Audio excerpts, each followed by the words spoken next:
Suami Paula Verhoeven, Baim Wong melampiaskan kemarahannya kepada seorang lelaki yang sempat bikin geger karena sengaja membunuh kucing. Rasa cintanya terhadap kucing begitu dalam, wajar saja apabila pria kelahiran Jakarta, 39 tahun silam itu marah ketika mengetahui ada seorang pria yang dengan sengaja membunuh kucing. Melihat ada orang dengan sengaja membunuh kucing, Baim Wong jelas murka. Amarah Baim Wong memuncak, bahkan anak pengusaha dari Johnny Wong itu nyaris berkata kasar pada orang tersebut.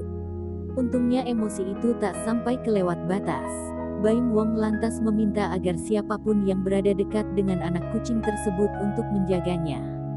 Bahkan ia juga menawarkan dirinya untuk merawat sang kucing.